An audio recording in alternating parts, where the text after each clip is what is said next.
है तो जीवन में, हमारे जीवन में सुधार आ जाता है। सूरज को देखो, सूरज का क्या स्वभाव है? प्रकाश।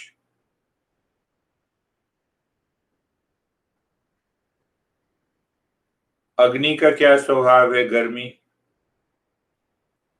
चीनी का क्या स्वभाव है? मीठापन। नमक का क्या स्वभाव है? नमकीन।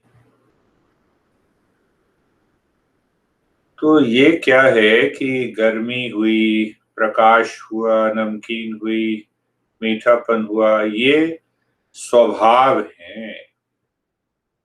स्वभाव की स्वरूप कहो, अगर इसको हिंदी में कहना है कि उसका परमानेंट को, परमानेंट जो स्वभाव है सूरज का, अग्नि का, चीनी का और नमक का। कभी हमने इतना अपने जानने की कोशिश की कि हमारा स्वरूप क्या? आज रोए, कल हंसे, आज एक से लड़ाई कर ली, कल उसी से दोस्ती कर ली। हमारा स्वभाव क्या है? कभी हमने ये जानने की कोशिश की? तो योग, मंत्र, तंत्र, वेदांत, ज्ञान, योग, ये सब हमें जानने की तरफ ले जाते हैं कि हमारा स्वभाव क्या है, हम वास्तव में कौन हैं। हाँ? गुरुदेव बार बार ये कहते थे कि हम कौन हैं, ये जानना जरूरी है। अब एक बात आती है कि आखिर ये हम कौन हैं, ये क्या जानना जरूरी है? हाँ, सबसे जरूरी है ये। क्यों?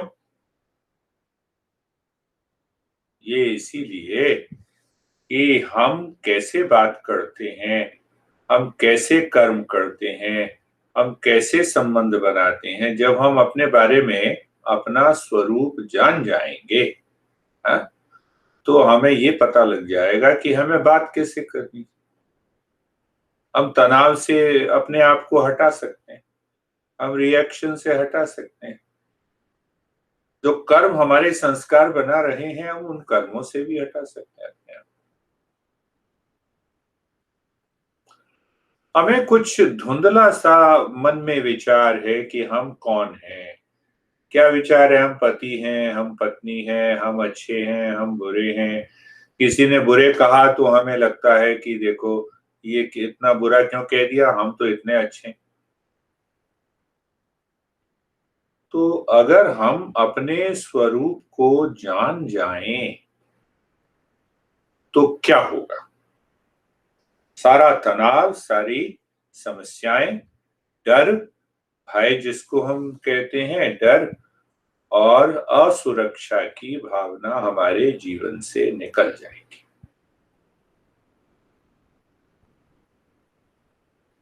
तो पहले जैसे हमने बातचीत की कि सूरज का जो स्वरूप है, क्या है स्वभाव उसका? प्रकाश।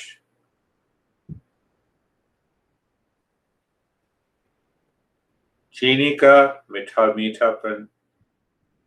तो अब देखो कि अब एकदम हम पकड़ सकते हैं कि हमारा स्वभाव क्या है। क्या हम शांति से प्रेम करते हैं? करते हैं। अशांति से तो कोई प्रेम नहीं करता ना। तो हम शांति से प्रेम करते हैं, तो ये हमारा स्वभाव है। हम प्रसन्नता से प्रेम करते हैं। कोई कोई दुखी रहना चाहता है जीवन में? नहीं रहना चाहता। तो जब हम प्रसन्नता से प्रेम करते हैं तो प्रसन्नता मेरा स्वभाव है, इसीलिए तो मैं इससे प्रेम करता हूं।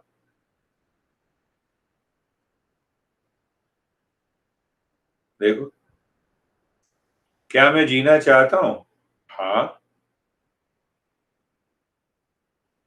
पूछो, क्या मैं जीना चाहता हूं? हाँ, जीना चाहता हूं। तो इस जीने से मुझे प्रेम है, ये मेरा स्वभाव है। क्या मैं ज्ञान, क्या मुझे ज्ञान से प्रेम है? तो ज्ञान मेरा स्वभाव है। देखो सुबह सुबह उठते ही जो है या तो न्यूज लगा लिया कई लोगों ने, अच्छा क्या हुआ, अया पूनम अगर किसी से बात कर रही है, नहीं नहीं ये ऐसे नहीं है, तो तुम फिर पूछोगे कि अच्छा किससे बात हो रही थी, हम जानना चाहते हैं ना, हम जानना चाहते हैं, तो फिर ये मेरा सवाल है। या तुम कोई बात कर रहे हो तो पूनम कहेगी अच्छा मेरे बारे में किससे बात कर रहे थे, हम जानना चाहते हैं। तो ज्ञान से हमें प्रेम है, शांति से हमें प्रेम है, प्रसन्नता से हमें प्रेम है, यही तो हमारा स्वभाव। तो जब ये मेरा स्वभाव है, स्वरूप है, मैं स्वभाव स्वरूप को अदल बदल के बता रहा हूं, तो अगर ये मेरा, यही मेरा आत्यंतिक स्वभाव है, तो आखिर 24 घंटे मैं प्रसन्नता में, आनंद में क्यों नहीं रहता। अब ये प्रश्न, हमारी पूरी जो परंपरा है वो बिल्कुल स्पष्ट है। तो यहाँ पर हम पुराना जो पुराणों में जो बात कही गई है कि स्वर्ग और नरक, हम उसको छोड़ रहे हैं, क्योंकि कौन स्वर्ग में जाएगा कौन नरक में जाएगा किसी ने देखा नहीं। जिसको हम तर्क के द्वारा, ज्ञान के द्वारा सिद्ध नहीं कर सकते, तो उसको वहीं पे छोड़ देते, वो बच्चों की बात।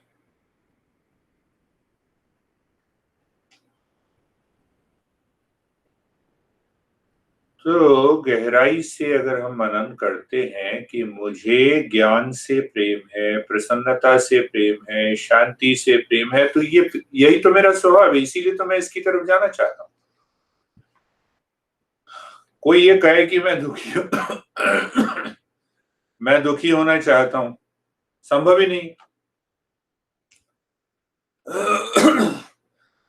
तो जब व्यक्ति के अंदर इस तरह के भाव नहीं उठते हैं, तब फिर वो व्यक्ति सुसाइड की तरफ चला जाएगा, दुखी रहना चाहेगा। तो गुरुजी बताते हैं कि इसीलिए हमारा जो स्वरूप है वो सच्चिदानंद है, बार बार वो कहते थे सत चित आनंद। अब जब मेरा स्वरूप ही सतचित आनंद है, तो आखिर इतना तनाव जीवन में, दुख कैसे आ जाता है।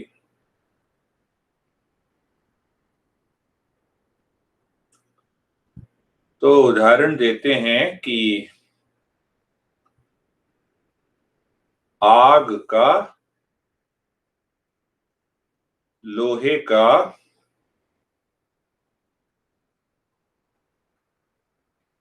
लाल, आग का लोहे का गोला, ये उदाहरण देते हैं। एक तो उदाहरण ये, तो क्या मतलब हुआ, क्या लोहा कभी लाल होता है? नहीं होता। लोहा क्या गर्म होता है? नहीं होता।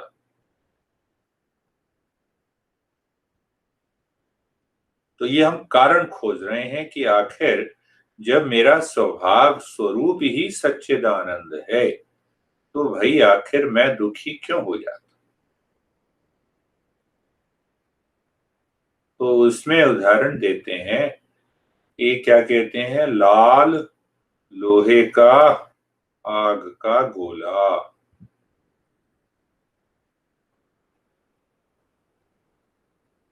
अग्नि का क्या स्वभाव है?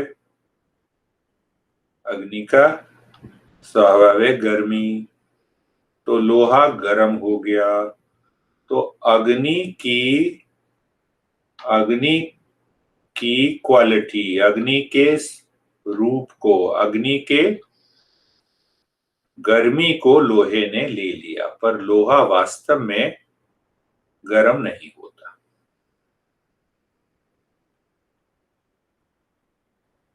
और अग्नि ने लोहे के आकार को ले लिया, तो इसीलिए हम कहते हैं लाल गोला, है तो लोहा।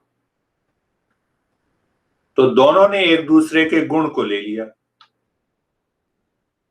जैसे कई बार ये होता है ना, पति पत्नी बहुत दिनों तक एक साथ रहते हैं, 10 15 20 साल जब हो जाते हैं तो दोनों के स्वभाव में समानता आ जाती है।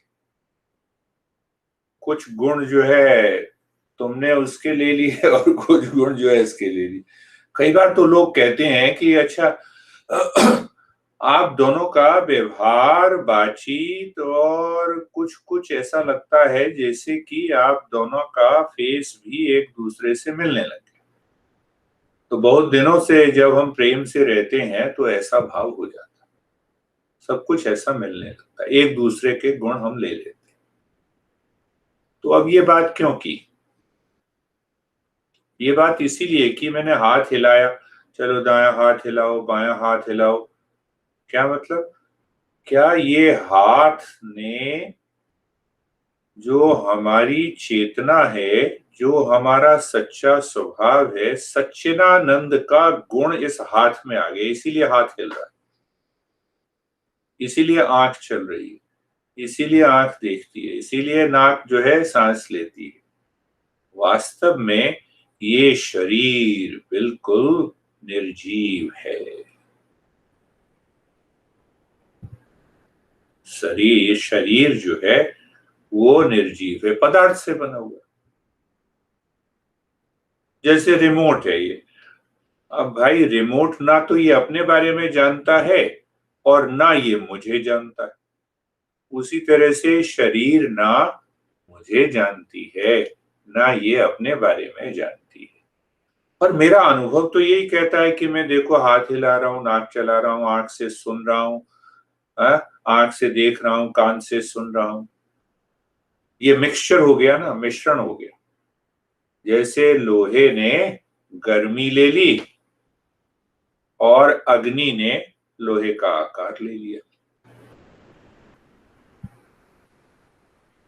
पर आग का गोला तो होता ही नहीं, आग का कोई रूप होता ही नहीं।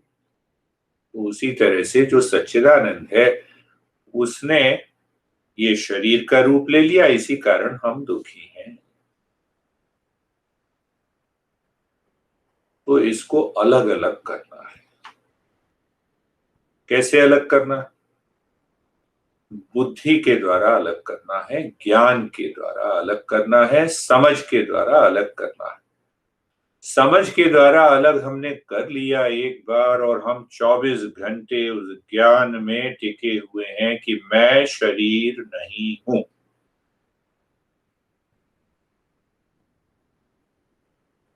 अगर हम 24 घंटे टिके हुए हैं, हाँ, इसीलिए गुरुदेव गाते थे ना, क्या है? चिदानंद रूप शिवोहम शिवोहम। तो ये सब जब मैं जान लेता हूं कि ये मैं नहीं हूं, तो क्या हो जाएगा? एकदम मन के अंदर विवेक की जागृति हो गई और विवेक की जागृति होने से एकदम ज्ञान पक्का हो गया। अब देखो इस विवेक को भी थोड़ा सा समझना है, उसके बाद वापस हम कर्म पर आएंगे।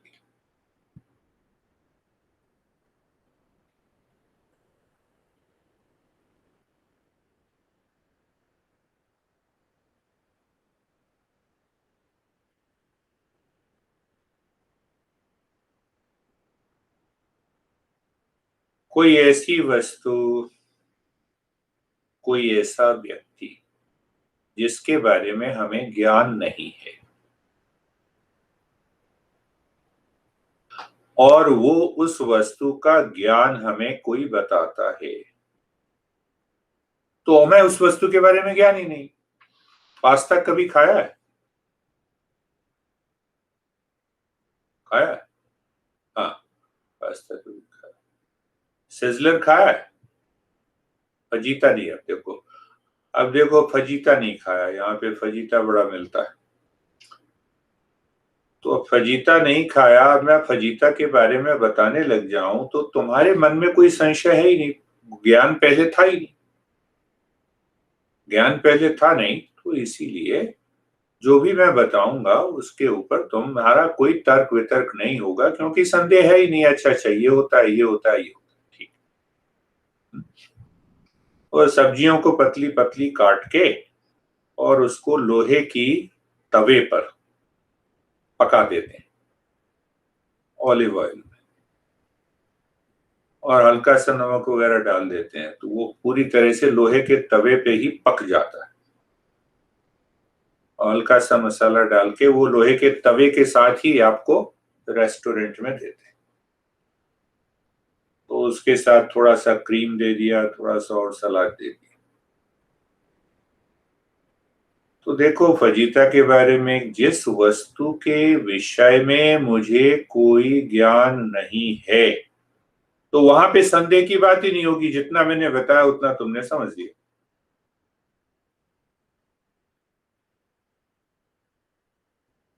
तो ये एक साधारण सी ज्ञान की प्राप्ति हो गई। तो यहां पर विवेक की जरूरत नहीं है। ज्ञान लिया, हो गया, खत्म। अब विवेक की कहां जरूरत है? विवेक की वहां जरूरत है जहां कुछ मिला हुआ है, कि मुझे संदेह। आप तो कहते हैं कि मैं सच्चिदानंद हूं, पर मैं तो देखता हूं कि मैं शरीर और मन भी हूं। तो दुविधा है ना, संदेह है ना। तो यहां पर जहां पर संदेह हो तो वहां पर विवेक की जरूरत होती है। मैं पति हूं या नहीं हूं, संदेह है। पति हूं, पति नहीं भी हूं। और पति हूं तो देखो जरा, पति कहाँ हूं? पूरे शरीर में देखो, मन में देखो। तो खाली एक पेपर रजिस्टर हो गया, उससे थोड़ा पति और पत्नी हो गए। तो फिर और गहराई से हमने विचार किया, तो पति का मतलब तो ये है कि जिस समाज में दो व्यक्तियों का संबंध, और जब मैं पत्नी के साथ आऊं तो पति का रोल निभाऊं। पति का रोल, ऑफिस में जाऊं तो ऑफिस में अपने पद का रोल निभाऊं, पिता के साथ रहूं तो बेटे का रोल निभाऊं। तो एक ही व्यक्ति पति भी है, ऑफिसर भी है, बेटा भी है, भाई भी है, इतने रोल। तो इसका मतलब वास्तविकता ये है कि ना तो पति नाम की कोई चीज है, ना बेटे नाम की चीज। अब जैसे मेरे पिताजी चले गए, तो अब बेटा बताओ कहाँ? जब तक पिताजी थे तब तक बेटे का था, बेटा था नाम का। अब बेटा कहाँ? पिताजी नहीं है तो बेटा भी नहीं। तो यहां पर जहां पर संदेह होता है, वहां पर विवेक की जरूरत होती है।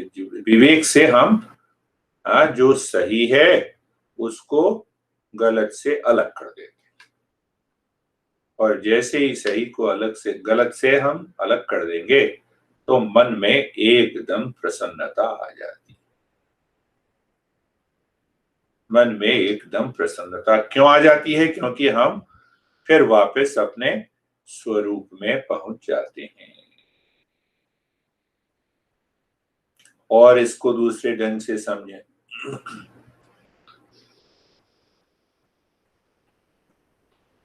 क्यों ऐसा हो जाता है? क्यों हम दुखी हो जाते हैं? थोड़ा सा और गहराई से इस पे अगर विचार करते हैं, कोई तो गीता में कृष्ण ये कहते हैं कि भाई सबसे बड़ी समस्या है कि हमारी इच्छा, हमारी इच्छा किसी बाहर के वस्तु के पाने की होती है, जिसके कारण मिक्सचर हो जाता है। हम स्वयं को नहीं समझ पाते।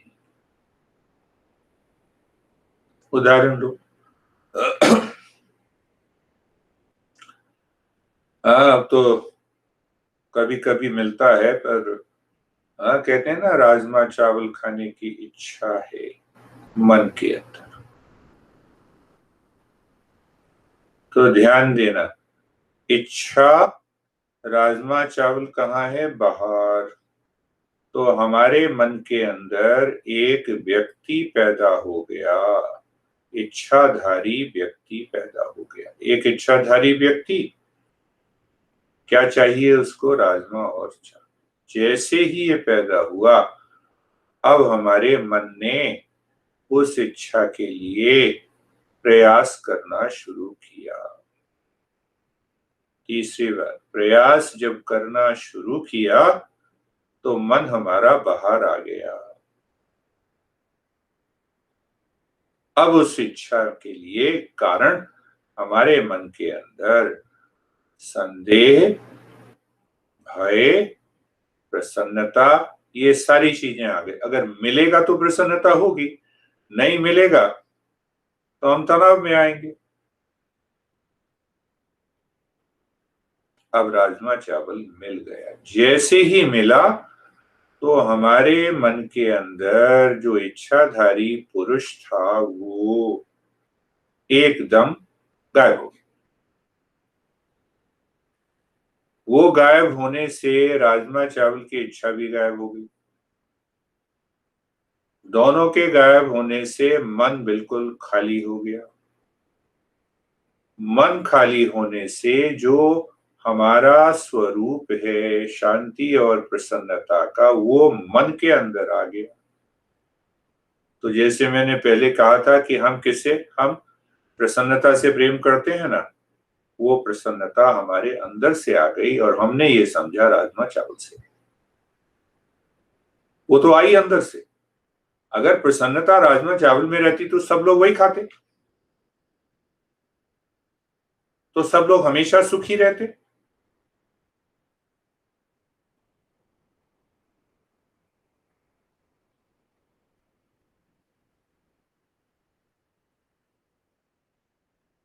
क्या बचा? जैसे ही राजमा चावल मिला, मुंह में गया, मन की में के जो इच्छाधारी पुरुष था जिसने इच्छा की थी राजमा चावल की, वो गया।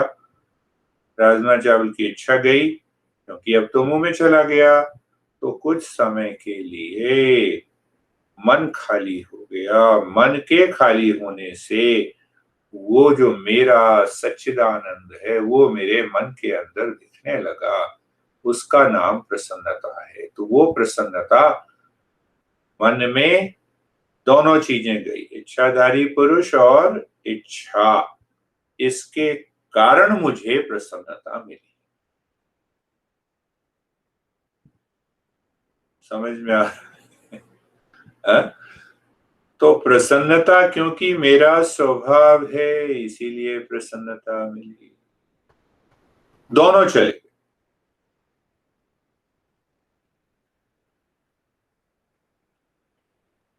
तो इसीलिए क्या होता है कि जब जब हमारी इच्छाएं पूरी हो जाती हैं तो हमारे मन में एक ऐसी अवस्था आती है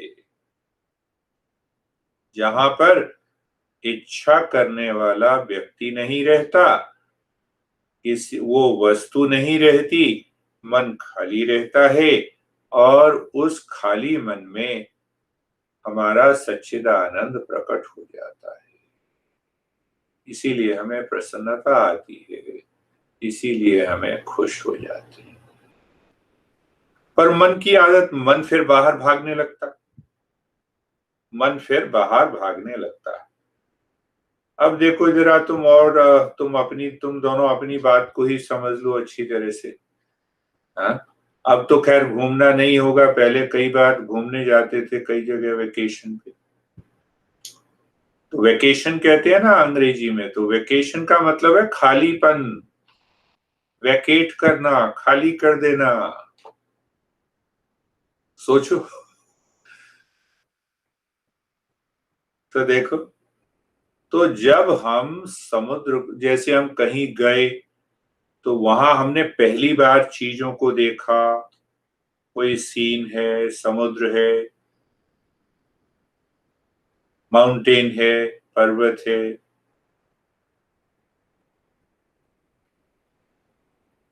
अब ये देखो कि तुम किसको देखते हो, हिमालय को देख रहे हो। हाँ, पता नहीं, मेरे को याद नहीं आ रहा कहाँ गए थे पिछली बार।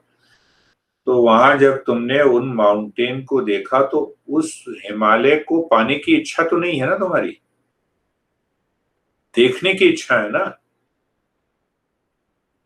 तो इच्छा किसी चीज को पाने की नहीं है तो इच्छाधारी व्यक्ति मन के अंदर पैदा नहीं हुआ, और माउंटेन और इसको पाने की इच्छा नहीं है तो मन खाली हुआ, और पहली बार उसको देख रहे हो तो मन खालीपन में वो सच्चिदानंद अंदर से मन में प्रकट हुआ। तो वो हिमालय को देखने से प्रसन्नता नहीं हुई, सीन को देखने से खुशी नहीं आई। अगर ऐसे ही सीन को देखना है तो डेली इंटरनेट पे देख लो, तब तो कुछ नहीं होता। नहीं नहीं, ये तो असली नहीं है। तो वो कौन सा असली है? वो भी तो सब पीछे देखो तो वो भी निर्जीव पदार्थों से ही बना हुआ। समझ रहे हो? तो वेकेशन का जो शाब्दिक अर्थ है उसमें है कि मन खाली हो जाता है पुराने विचारों से, इच्छाओं से। क्योंकि जो जो चीजें हम देखते हैं वहां प्रकृति में, उनको तो पाने की इच्छा नहीं है, उनको तो मात्र देखने की इच्छा है। तो पाने की इच्छा नहीं है तो मेरे मन के अंदर वो व्यक्ति पैदा नहीं हुआ। नहीं पैदा हुआ तो मन खाली रहा। तो देखते समय हमें उसकी प्रसन्नता का अनुभव होता है, पर वो प्रसन्नता मेरे अंदर से ही आती, वो प्रसन्नता मेरे से ही, अंदर से ही आती।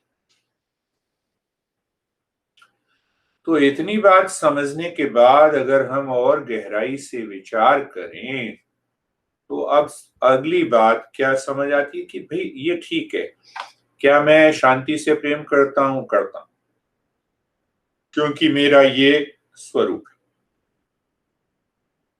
प्रसन्नता से प्रेम करता हूं? करता हूं, क्योंकि यही मेरा स्वरूप है।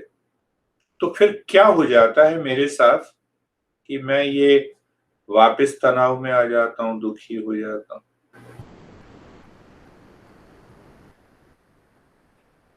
तो हमारे गुरुजी और शास्त्र ये बताते हैं कि हमारी तैयारी पूरी नहीं है साधना में। तो साधना में अगर तैयारी पूरी नहीं होगी तो फिर समस्याएं ये आती हैं। तैयारी क्यों नहीं है, कैसे जाने? एक एक प्रश्न का उत्तर होना चाहिए। तो जब हम बाहर की वस्तुओं को ज्यादा महत्व देते हैं तो हमारे मन में ये अनुभव होता है कि हम बाहर की चीजों को महत्व दे रहे हैं। सो इसका मतलब साफ है कि हमारी पूरी तैयारी नहीं। भाई महत्व क्यों दे रहे हैं? शांति पाने के लिए, प्रसन्नता पाने के लिए, सुखी रहने के लिए, जीवित रहने के लिए। तो ध्यान हमारा बाहर है, महत्व हमारा बाहर है। तो जब तक हम बाहर किसी भी वस्तु को महत्व देंगे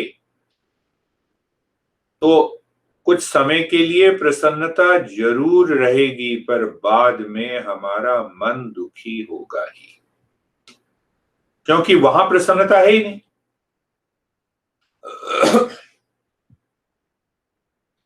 तो जब हमने महत्व, या तो बैठे हुए ईश्वर को दो, चाहे बुद्ध को मान लो कि हृदय में बैठे हुए कृष्ण मान लो, या अगर दोनों को नहीं मानना तो अपने आप की जर्नी कि भाई मैं कौन हूं, मेरा जो स्वभाव है वो सच्चिदानंद है, इसकी खोज करनी।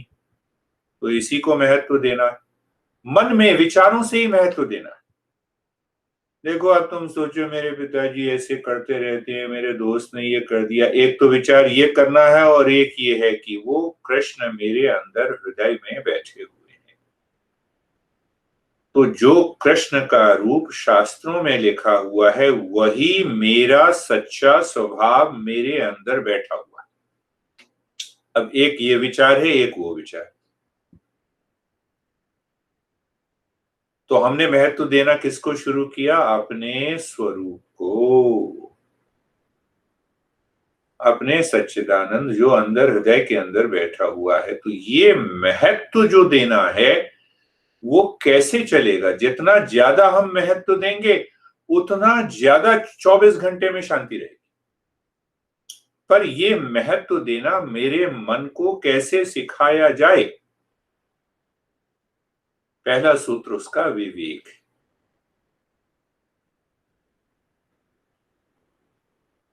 पहला जो उसका सूत्र है कि विवेक है। विवेक का क्या मतलब? सत्य को असत्य से अलग कर देना।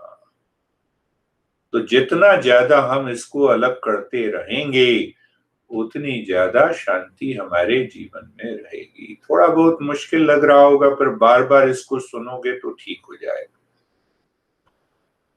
तो एक तो बात ये हुई, एक समस्या तो किसकी हुई कि हम बाहर की वस्तुओं व्यक्तियों को महत्व देंगे तो मन के अंदर एक इच्छाधारी व्यक्ति पैदा हो गया, वो मन को बाहर भगा के ले जाएगा।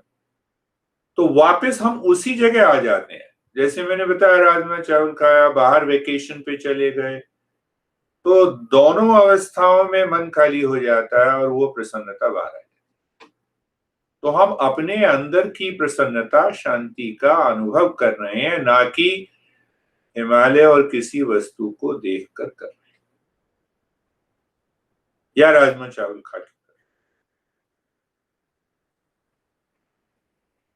पहली समस्या के लिए विवेक। हाँ, दूसरा कहते हैं डिस्पैशन, कि बाहर की वस्तुओं को उतना महत्व नहीं देना। फिर षट संपत्ति। तो ये सब अगर हम कर लेते हैं तो पहली समस्या हमारी दूर हो जाएगी। दूसरी समस्या है कि जब हम शास्त्रों को पढ़ते हैं, गुरु हमें सिखाते हैं, सिद्धांत को बताते हैं, तो ऊपर से तो हमें विश्वास हो जाता है, अंदर से विश्वास नहीं हो जाता। अंदर से विश्वास होने के लिए मुझे उसके ऊपर मनन करना होगा, बार बार सुनना।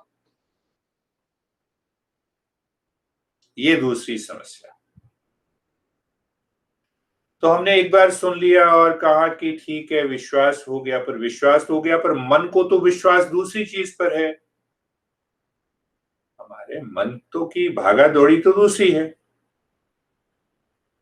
कहा पूनम से शादी कर ली, मिस यूनिवर्स क्या ख्वाब था, अब देखो मन तो बाहर भाग रहा।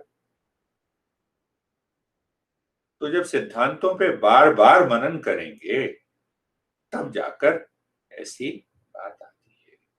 तब ये दूसरी समस्या हमारी दूर हो जाएगी कि मन जो बाहर भागता है उसका भागना हमें सिद्धांत के ऊपर टिकना आ जाएगा। दूसरी बात आ गई।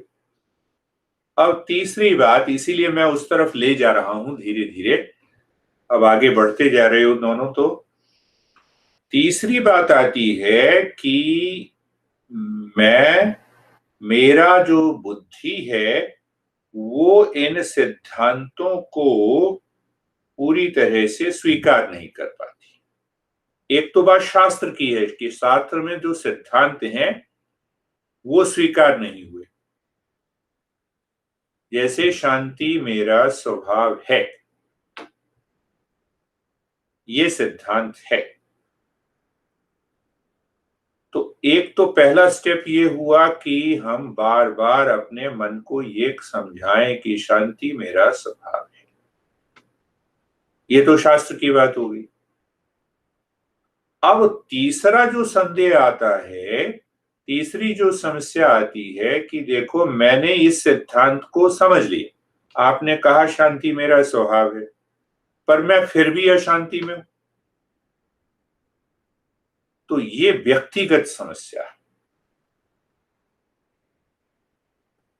या दूसरे ढंग से समझो कि मैंने समझ लिया कि शांति प्रसन्नता मेरा स्वभाव है, ये समझ लिया।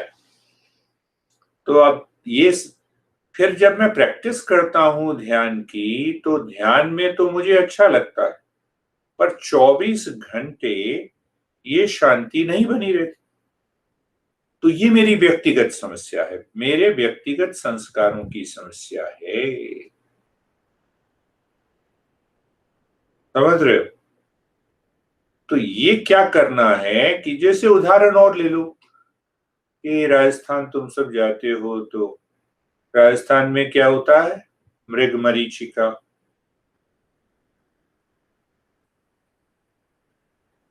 मृगमरीचिका।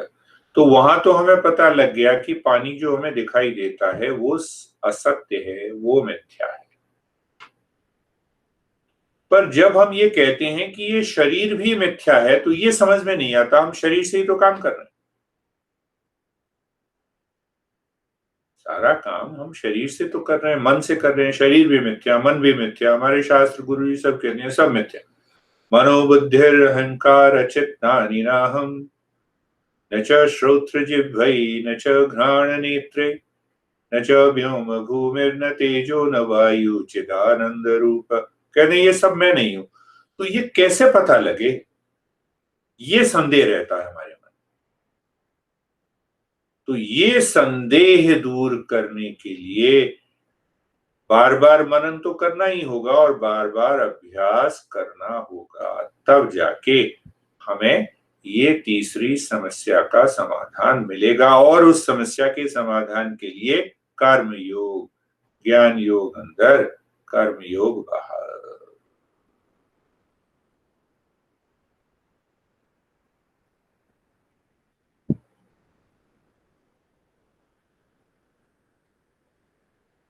कर्म योग बाहर।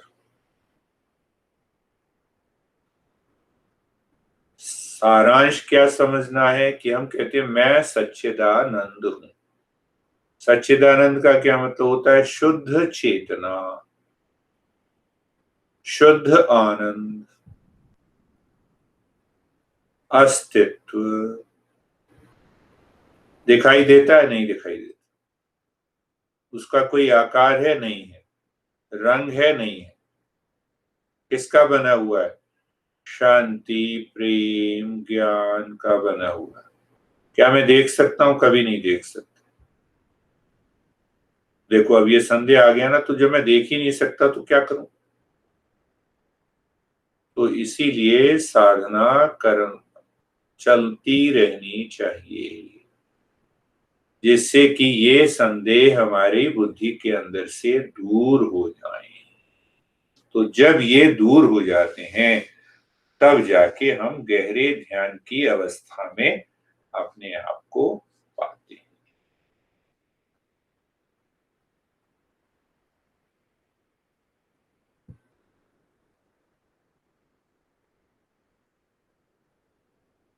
एक सीधा सा उत्तर है कि 24 घंटे हम अपने मन के प्रति सजग रहें कि क्या हम गुरुदेव के को महत्व ज्यादा देते हैं अपने हृदय में। जो भी कर्म किया, अच्छा गुरुदेव आप ही करवा रहे हैं, मन में विचार कर लिया, तो इसके कारण मन अंदर बना रहेगा।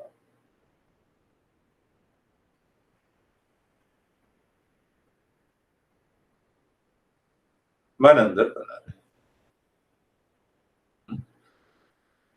तो जब 24 घंटे वो स्मरण बना हुआ है गुरुदेव का, गुरुदेव मेरे हृदय में है, वही करवा रहे हैं, उन्हीं के लिए मैं ये कर्म कर रहा हूं, कोई भी कर्म हो, छोटा बड़ा ऊंचा, तो क्या होगा कि मन के अंदर वो इच्छाधारी पुरुष पैदा नहीं होगा जिसकी किसी व्यक्ति के, वस्तु के प्रति इच्छा है।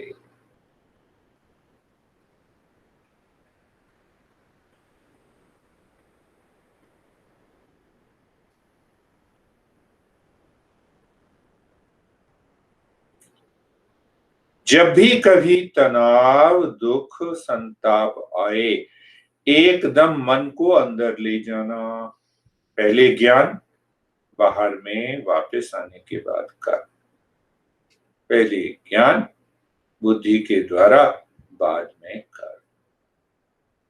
थोड़ी भी समस्या, हाँ, जैसे देवी जी को हो, तो सबसे पहले स्मरण बुद्ध का, ये बुद्ध का स्मरण करती है ना, तो हाँ चलो बुद्ध का, बुद्ध आपको देखना है, विचार करना है ये कि बुद्ध आपको देखना है, जो सबसे अच्छा हो वही आप मेरे लिए करेंगे। तो मन खाली हो गया, उसके बाद देखा कि क्या समस्या है और उसका निदान कर लिया।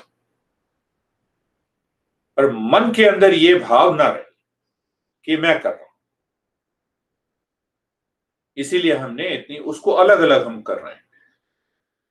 हाँ, जो विवेक के द्वारा हम उसको अलग कर रहे हैं।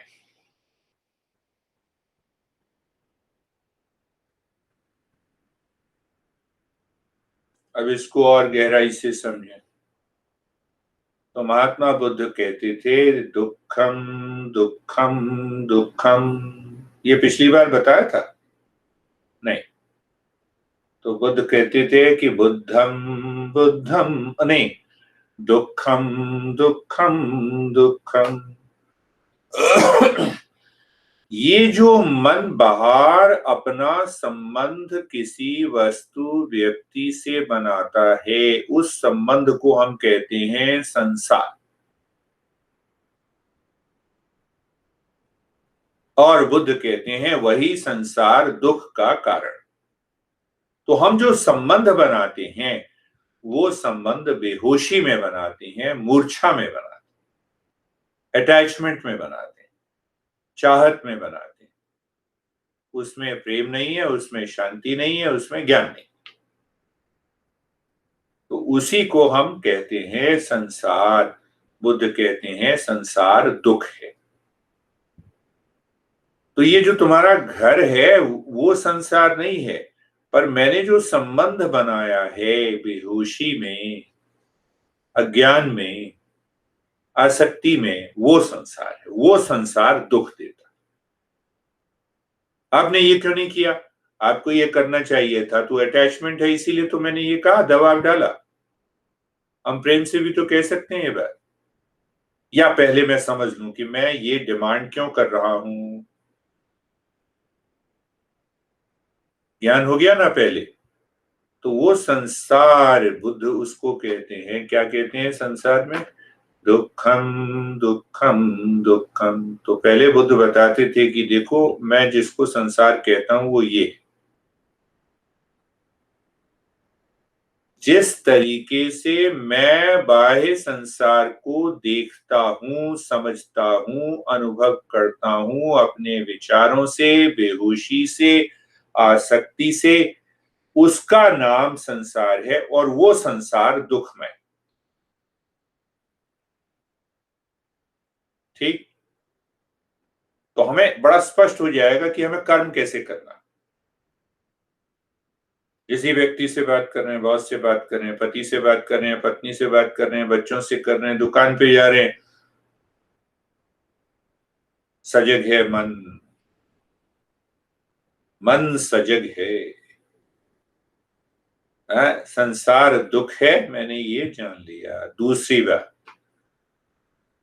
बात बुद्ध कहते थे अनित्यम अनित्यम अनित्यम। अनित्यम का मतलब होता है कि वो परमानेंट नहीं है, वो नित्य नहीं है। कल था, कल नहीं था, आज है, परसों नहीं रहेगा। यानी बाहर संसार की हर एक वस्तु, व्यक्ति, परिस्थिति बदल रही है, प्रति क्षण बदल रही, अनित्यम। तो हमें 24 घंटे ये सजगता बनाए रखनी।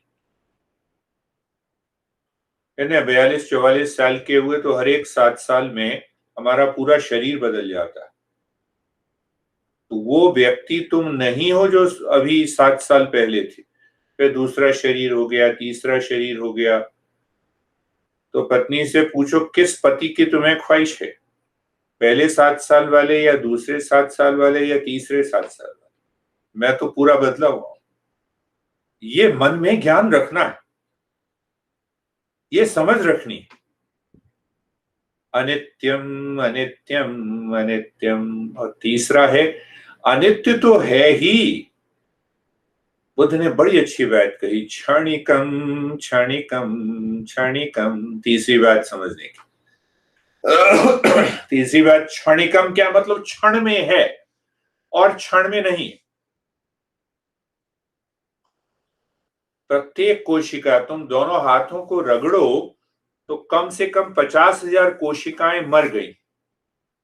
विज्ञान ये कहता है, और 50,000 कोशिकाएं पैदा हो गई। जितनी मरी उससे कहीं ज्यादा कई बार पैदा हो जाती हैं, अगर हमारा मेटाबॉलिज्म ठीक है। क्षणिकम, क्षण में, क्षण भंगुर जिसको कहते हैं ना, क्षण भंगुर। प्रत्येक क्षण हमारा ये संसार जो है वो प्रत्येक क्षण बदल रहा है। तो फिर सत्य क्या है? तो बुद्ध ये कहते हैं, शून्यम शून्यम शून्यम। जब मन को अंदर ले जाएंगे, मन शून्यता में चला जाएगा, तब जाके वो हमारा जो स्वरूप है वो प्रकट हो जाएगा। तो प्रत्येक इच्छा के पूरी होते समय मन शून्य में चला जाता है और उस शून्यता से हमारा स्वरूप जो है वो उस मन में दिखने लगता है। इसी कारण हमें प्रसन्नता होती है। प्रसन्नता किसी बाहर की चीज से नहीं होती। अब ये सोच रही होगी, देखो पैसा होता तो घर ले लेते। महाराज बिल गेट्स को देखो, सिएटल में कितना, करीब 50 एकड़ की का घर होगा शायद, $400 मिलियन का, सब कुछ इलेक्ट्रॉनिकली। सुखी है? उसने खुद ही बता दिया कि 27 साल में मैं इस पत्नी के साथ अपना दूभर जीवन जी रहा था, दुखी जीवन जी रहा। ये कहा उसने। तलाक होने वाला है, पता है? अरे बड़े बड़े लोगों की बातें पता होनी चाहिए। कितना पैसा, कितना बड़ा घर, 27 साल। उसने खुद ही कहा कि 27 साल मैं अपना इस पत्नी के साथ दुखी जीवन जी रहा हूं। महत्व किसको दिया? बाहर की वस्तु को। तो इच्छाधारी व्यक्ति अंदर, महत्व किसको दिया? बाहर की वस्तु को। तो अब दूसरी पत्नी, दूसरी महिला है जिसके साथ उसका प्रेम है। तो दोनों जीवन जी रहा था। लिखा उसने लवलेस लाइफ, लवलेस, प्रेम रहित। तो जैसे दूसरी पत्नी के साथ प्रेम पूर्ण जीवन होगा, क्योंकि अभी भी मन बाहर है, उस शून्यता का अनुभव नहीं किया। ये देखो, इससे बड़ा उदाहरण और क्या हो सकता है? ये तो एक तरफ की बात हुई। इसका मतलब ये नहीं है कि मैं उसकी बुराई कर रहा हूं कि वो प्रशंसा के पात्र है। अरबों खरबों रुपए उन्होंने पूरे विश्व मान के लिए लौटाए, दान किया। मलेरिया इरेडिकेशन प्रोग्राम में उनका बड़ा हाथ है। पूरे विश्व में मलेरिया को दूर करने के लिए जितनी ताकत लगाई, सारा का सारा पैसा दान कर दिया विश्व के मानवीय हित के लिए। तो वहां पर तो कोई कमी नहीं है, प्रशंसा के पात्र है। तो भाई, मुझे इतना बड़ा काम करने के बाद भी मैं दुखी हूं, इतना अधिक पैसा होने के बाद भी मैं दुखी हूं, और वो भी दुखी 27 साल से हूं।